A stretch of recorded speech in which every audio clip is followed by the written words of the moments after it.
Bilang di mana-mana rezeki sudah dijamin. Loh, justru karena rezeki sudah dijamin, jenengan itu wajib bekerja keras.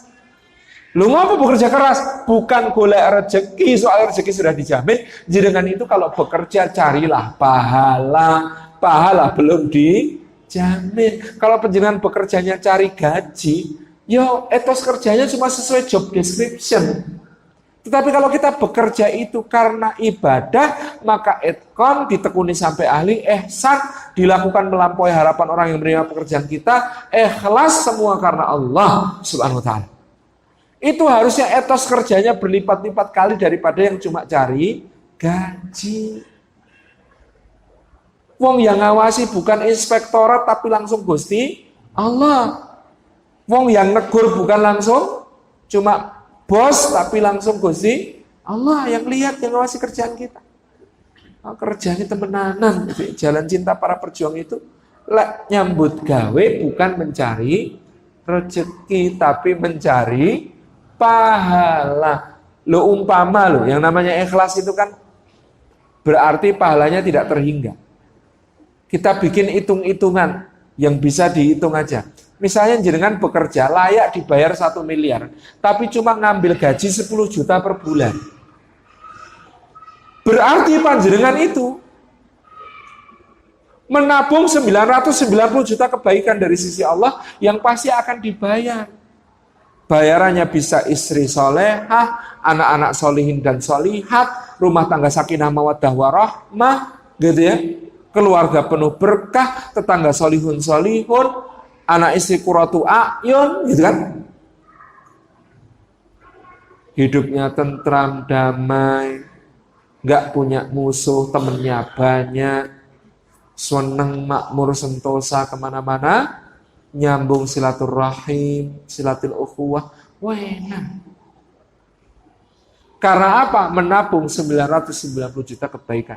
Loh itu kalau nilai ikhlas itu 1 miliar. Loh nilai ikhlas itu tidak terhingga kok. Berarti yang kita tabung dikurangi 10 juta gaji masih tak terhingga. Sebaliknya penjenengan itu cuma layak dibayar 500 ribu. Kok bawa pulang gaji 10 juta. Berarti kita sedang nabung 9 juta 500 ribu keburukan. Yang pasti Gusti Allah juga nagih. Lah datang ke kantor jam 8. Jam 8 sampai jam 10 baca koran sambil ngopi. Jam 10 sampai jam 12 ngobrol-ngobrol gosip sambil gosok-gosok ake. Jam 12 keluar makan siang sampai jam 2. Jam 2 sampai jam 4 sibuk di kantor depan komputer main soliter. Sepak kok gajinya jut. Ya subhanallah, sedang menabung keburukan dari sisi Allah. Ini tak betul. Oleh sebab itu lihatlah bagaimana Nabi mengajarkan rezeki. Adakah Nabi dan sahabat duduk-duduk saja berpangku tangan? Dah. Ketika pindah sahabat dari kota Makkah ke kota Madinah, tak ada harta yang bisa dibawa. Lalu kemudian datanglah Nabi mempersaudarakan Abdurrahman bin Auf dengan Sa'ad bin Rabi'. Lalu Sa'ad menawarkan, kau ambil rumahku, mana yang kau mau ambil. Kau ambil istriku ini nanti ku ceraikan. Waktu itu poligami belum lagi ada batasan, belum turun ayat masna wa thulatha wa ruba'. Istrinya sampai ada 10, 20. Mana yang kau mau ku ceraikan, ambil. Tapi apa yang dilakukan Abdurrahman bin Auf waktu itu?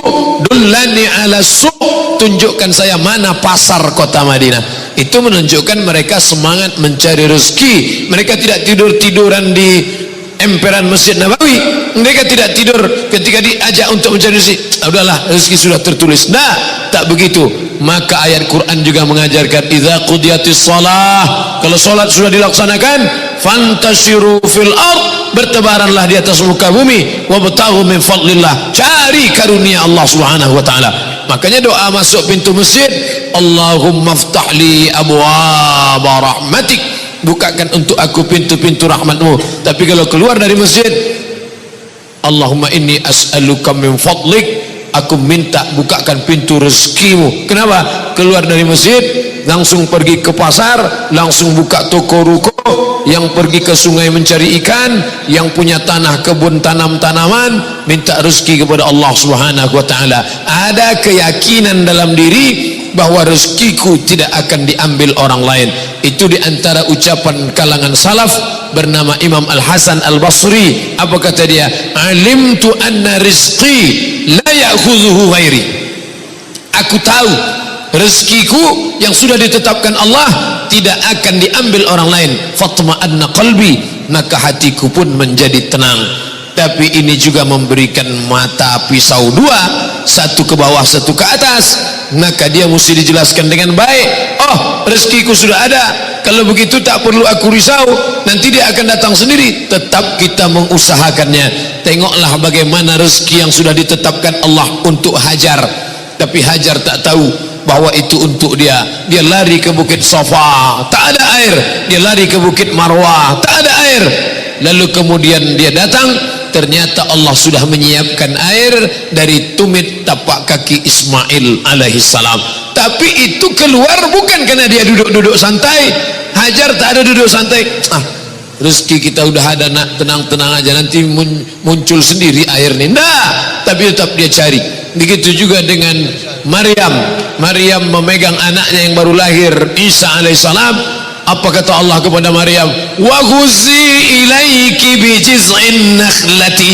Kau goncangkan pangkal batang korma di belakang dengan pundakmu, anakmu tetap kau pegang, kau goncangkan ke belakang. Tusaqit alaiki rutaban janiyah, akan gugur buah korma dari atas. Maka kumpulkan ayat, hadis, pemahaman salaf, barulah sempurna dia.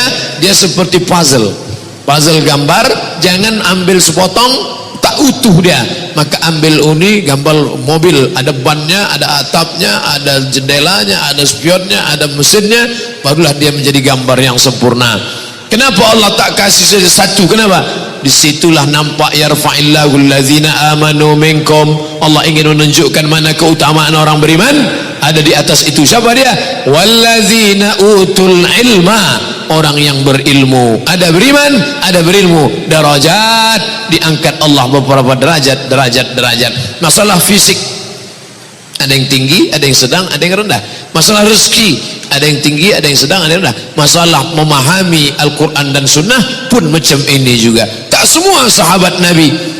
114.000 jumlah sahabat Nabi, kata Imam Abu Zur'ah. Tak sama semua kualitasnya. Ada yang hebat dalam bidang hadis, Abu Hurairah radhiyallahu anhu. Ada yang hebat dalam bidang tafsir, Abdullah ibnu Abbas radhiyallahu anhu. Ada yang faqih, ahli fikih, Abdullah ibnu Umar, Aisyah, Abdullah ibnu Mas'ud. Ada yang bidang bacaan Al-Quran, qiraatnya, yaitu Ubay bin Ka'ab, Zaid ibnu Thabit. Ini menunjukkan ada kelebihan masing-masing. Maka begitu juga dengan masalah rezeki ini. Dengan meyakini bahwa rezeki ditulis, maka jangan ragu. Ibu yang punya anak, jangan sampai nak aku tinggalkan engkau, aku khawatir nanti kau makan apa, maka kau makanlah segalanya. Aku khawatir nanti kau susah, ini sudah kusiapkan duit korupsi, duit haram, duit sikut, duit tunjang, duit sipak, duit sundul. Gara-gara khawatir anak tak makan, lalu menyediakan harta haram. Na'udzubillah, na'udzubillah. Makanya Nabi Ibrahim, Nabi-Nabi, apa kata Nabi Yaqub? Ma ta'buduna min ba'di, sesudah aku mati nanti, apakah kau punya keyakinan atau tidak? Itu makna ta'buduna min ba'di. Bukan sesudah aku mati nanti kau makan apa, nanti kau gimana. Itulah yang membuat orang menjadi kufur nikmat Allah Subhanahu wa ta'ala. Pahami makna rezeki dengan baik. Takdir atau ketentuan yang Allah telah sedang dan akan berlakukan untuk hambanya sudah Allah ketahui. Urusan Allah, bukan urusan Anda. Kita posisikan kita sebagai seorang hamba, jangan memposisikan kita sebagai Tuhan. Jadi urusan ibu kita menikah, itu sudah tahu kalau kita bakal lahir. Catatan itu sudah Allah ketahui semuanya. Jadi tiba-tiba kita lahir sampai Anda menjadi orang soleh, Allah sudah tahu. Allah sudah ngerti semuanya, Allah sudah tahu, dan itu urusan Tuhan Allah. Dan Allah pun tahu kok Anda penghuni surga semuanya pada saat ini di dunia. Allah juga tahu. Itu kan urusan Tuhan Allah. Makanya masalah takdir itu adalah urusan Allah, dan jangan Anda sok tahu tentang takdir. Bahkan di sisi lain bersyukur kepada Allah. Allah itu menutup itu semuanya. Kalau tahu Anda pusing. Sakitnya 3 tahun yang akan datang, cuman Anda punya catatan dan buku 2021 Anda sakit, sekarang sudah gergesi Anda. Alhamdulillah tidak dikasih tahu sama Allah. Enak kan?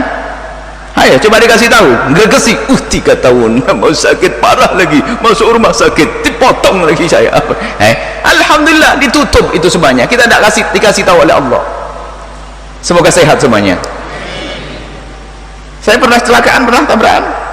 Kalau dikasih sama Allah setahun sebelumnya mungkin sudah ngenes juga, membayangin tabrakannya itu. Nah, ini urusan Allah, bukan urusan kita. Baik, urusan seorang hamba Allah beri kepada kita. Allah beri akal, Allah beri akal, kemudian Allah beri petunjuk. Tuh jalan sana, jalan sini. Baik, lalu apa? Disuruh ikuti petunjuk. Maka kita mengikuti petunjuk. Kita mengikuti petunjuk sudah diketahui oleh Allah. Termasuk doa diketahui oleh Allah. Doa itu sama dengan Anda ngambil piring untuk ke dapur agar perutnya kenyang. Anda kalau lapar nggak boleh lalu berkata, kalau memang jatah saya kenyang, duduk di sini tetap kenyang. Nggak ada. Anda harus ngambil piring, pergi ke dapur, ambil nasi, Anda makan, baru kenyang. Berarti ngambil piring bagian daripada takdir Allah. Allah tahu. Baru mau ngambil piring jatuh, piringnya pecah. Yes, kena kaki gak jadi makan, sakit.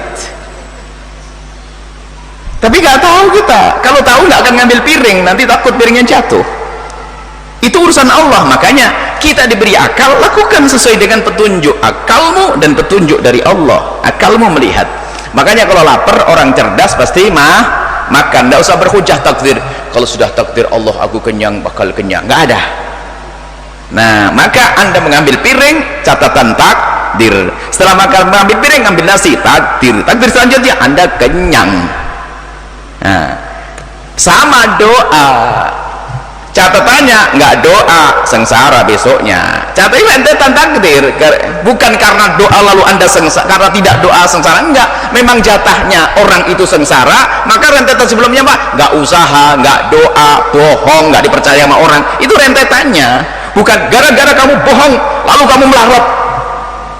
Memang secara dohir pemahaman manusia ya gara-gara dia tidak makan maka dia sakit. Nah, doa tidak akan merubah takdir, tapi doa bagian daripada takdir. Makanya doa itu seperti ngambil piring. Doa maknawi, ngambil piring adalah hissi, dohir. Kalau doa batin, usaha namanya. Saya ngambil piring, usaha untuk kenyang. Saya berdoa, usaha untuk mendapatkan setelahnya. Makanya doa bagian daripada takdir. Karena Anda berdoa besok dapat rezeki. Sebetulnya sudah diketahui oleh Allah. Anda sama ini berusaha kerja keras kaya, Allah tahu kok 2020 itu Anda sukses bisnisnya, Allah tahu. Cuman rentetannya Anda usaha, cari modal, kerja keras. Coba kalau dikasih tahu 2017 lewat 2027 kejauhan, 2021 deh Anda kaya raya, males hari ini sudah, saya kaya nanti. Ya, karena kita sok jadi Tuhan, sok tahu takdir, repot. Alhamdulillah kematian kita tidak dikasih tahu oleh Allah kepada kita. Kalau Anda tahu takdir matinya bulan ini, hari ini, sama bingung. Alhamdulillah, puji syukur pada Allah ditutup.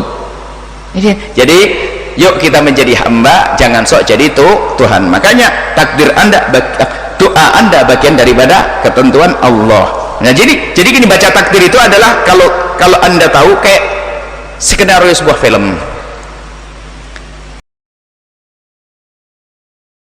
Ada orang meninggal sebelum dicukupkan rezekinya. Jelas di sini? Baik. Pertama, maaf, rezeki tadi ditetapkan di mana? Di langit. Kita hidup di mana? Di bumi. Masya Allah, maka rezeki itu mesti turun ke bumi. Ya kan? Mesti turun ke bumi. Karena itulah kemudian Allah turunkan rezeki ini ke bumi. Al-Baqarah ayat 29. Posisi paling kanan sebelah bawah. Huwallazi khalaqa lakum ma fil ardi jami'a. Dan kemudian Allah ciptakan, jadikan untuk kamu semua yang ada di bumi untuk kamu. Karena kamu tinggal di bumi, rezekinya kami turunkan ke bumi. Jelas ya? Rezeki ditetapkan di langit, kita hidup di bumi, diturunkan ke bumi. Baik, sekarang ibu bapak tinggal di mana? Enggak, di Kelapa Gading. Bumi kan luas. Bumi luas, ya. Hati-hati. Barangkali Anda di Kelapa Gading, rezekinya ternyata ada di Sumatera. Ya, rezeki Anda turun di Sumatera, maka Anda kan harus berangkat ya. Kerja dapetin itu, ya. Di Kelapa Gading pun masih luas. Ya, tinggal di Istiqamah, rezekinya di mall misalnya kan, dekat mall sana. Maka kan harus berangkat kan? Harus kerja, harus beraktivitas. Maka turun Quran surah kedua Al-Baqarah ayat 168. Posisi paling kanan sebelah bawah, ketentuan umum. Ya ayyuhan nasu, hei manusia. Kulu mimma fil ardi halalan thayyiba. Silahkan Anda bekerja, beraktivitas untuk cari makan itu. Ini bahasa kiasan, kinayah kalau dalam bahasa Arab. Meminjam satu kata, pas prototo untuk mewakili yang lainnya. Bapak kan ditanya, Pak mau kemana? Mencari sesuap nasi. Ya, padahal nggak sesuap kan? Anda cari untuk di rumah, untuk pakaian, untuk macam-macam. Ini bahasa Quran asalnya. Ya. Kulu mimma fil ardi, silahkan cari makan di muka bumi. Silahkan bekerja, aktivitas. Silahkan cari. Kalau kok Rugen murid, ya pinter muridnya. Muridnya suka. Sajane ra kaya Rugen suka, mergo contohnya suka. Suka kan kedulnya. Nak mergawe itu sampai Syam, Azerbaijan, sampai Palestina. Pokoknya importir. Terus nak SD2 itu dikekno kiai ini di kaya ini ke arto kangge jenengan mbek santri-santri. Kiai ini seneng mergo di murid pedagang suka terus sedekah. Gara-gara mari sedekah itu Rugen sampai sok cerdas. Dia di perjalanan itu ngerti manuk itu sayapnya patah. Sayapnya patah, kakinya patah. Gak bisa terbang. Padang pasir bisa. Lu gak bisa terbang, manuk-manuk liane itu teko ngekei mangan. Walhasil manuk burung yang gak bisa nyari nafkah itu tetap makan. Terus Rugen sebagai murid yang ibu-ibu cerdas, berusaha cerdas itu nyimpul, oh nak ngono rezeki kok pengira. Tekan burung yang sudah tidak bisa nyari rezeki, ya tetap untuk apa? Mangan. Nah, ora usah dagang kok tetap bisa mangan. Kalau guru nih, Pak Yai saya sudah nyimpulkan dari perjalanan kami bahwa yang nggak bisa kerja pun dapat makan karena saya menyaksikan burung patah dikai mangan ternyata tetap mangan padahal iso boleh mangan. Mbak guru nih guyu-guyu, geblek keriting geblek misalnya. Niru kok sing dikai mangan, niru sing ngekei mangan nak kena. Mesti kepengin niru kok sing patah sing dikai mangan, niru sing ngekei mangan nak yo kena malah apik. Ning dinggon aliyadul ulya khairu min aliyadis sufla.